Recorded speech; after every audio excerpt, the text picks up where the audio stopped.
नासरत नाम के शहर में एक कुंवारी स्त्री रहती थी जिसकी मंगनी यूसुफ नाम के पुरुष से हो चुकी थी। उस स्त्री का नाम था मरियम।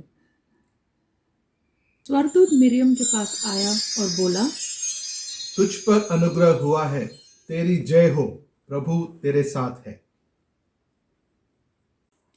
ये वचन सुनकर वह बहुत घबरा गई और सोच में पड़ गई कि इस अभिवादन का अर्थ क्या हो सकता है। तब स्वर्गदूत ने उससे कहा, डर मत, तुझसे परमेश्वर प्रसन्न है।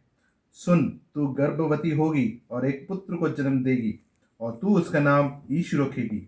वह महान होगा और परम प्रधान का पुत्र कहलाएगा और प्रभु परमेश्वर उसके पिता दाऊद का सिंहासन उसको देगा और वह याकूब के घराने पर सदा राज्य करेगा और उसके राज्य का अंत ना होगा।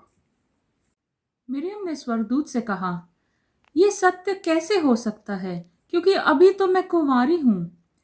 स्वर्गदूत ने उसको उत्तर दिया, पवित्र आत्मा तुझ पर उतरेगा और परम प्रधान की सामर्थ तुझ पर छाया करेगी, इसलिए वह पवित्र जो उत्पन्न होने वाला है परमेश्वर का पुत्र कहलाएगा। परमेश्वर के लिए कुछ भी असंभव नहीं है। मरियम ने कहा, मैं प्रभु की दासी हूं, जैसा तूने मेरे लिए कहा वैसा ही हो। जब यूसुफ इस बारे में सोच ही रहा था तो सपने में उसके सामने प्रभु का दूत प्रकट होकर उससे कहा, यूसुफ, मरियम को पत्नी बनाने से मत डर, क्योंकि जो बच्चा उसके गर्भ में है वह पवित्र आत्मा की ओर से है। वह एक पुत्र को जन्म देगी। तू उसका नाम यीशु रखना, क्योंकि वह अपने लोगों को उनके पापों से उद्धार कराएगा। उन्हीं दिनों सारे रोम देश में जनगणना की आज्ञा निकली। जनगणना के हर कोई अपने नगर गया। यूसुफ भी मरियम के साथ, जो गर्भवती थी, नाम लिखाने बेतलहम आया।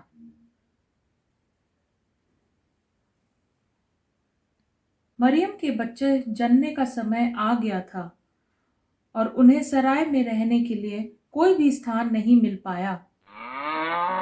मरियम ने बच्चे को चरनी में जन्मा और उसे कपड़ों में लपेट दिया। तभी वहां बाहर खेतों में गडरिये थे जो रात को अपनी भेड़ों की रखवाली कर रहे थे। उसी समय एक स्वर्गदूत उनके सामने प्रकट हुआ। उसने कहा, डरो मत, मैं तुम्हारे लिए अच्छा समाचार लाया हूँ, क्योंकि तुम्हारे उद्धारकर्ता प्रभु यीशु का जन्म हुआ है। वो शीघ्र ही चल दिए और वहां जाकर उन्होंने यूसुफ और मरियम को पाया और देखा कि बालक चरनी में लेटा हुआ है। गडरिये ये सब सुनकर और देखकर परमेश्वर की महिमा और स्तुति करते हुए लौट गए। कुछ ही समय बाद कुछ विद्वान जो सितारों का अध्ययन करते थे यरूशलेम आए।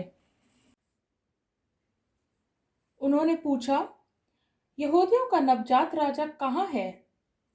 हमने उसके सितारे को आकाश में देखा है, इसलिए हम पूछ रहे हैं। हम उसकी आराधना करने आए हैं।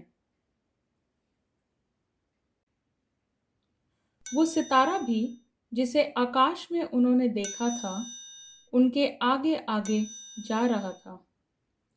फिर जब वह स्थान आया जहां बालक था तो सितारा उनके ऊपर रुक गया।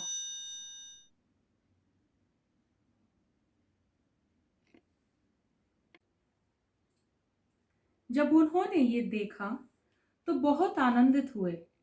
वे भीतर गए और उन्होंने माता मरियम के साथ बालक के दर्शन किए और अपने उपहार देकर उसकी उपासना की।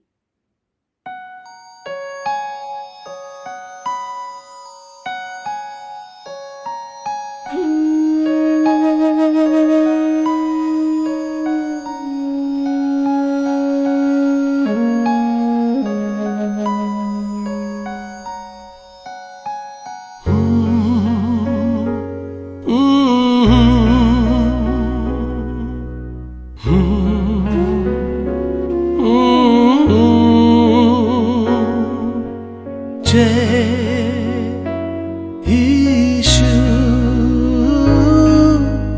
जय यीशु।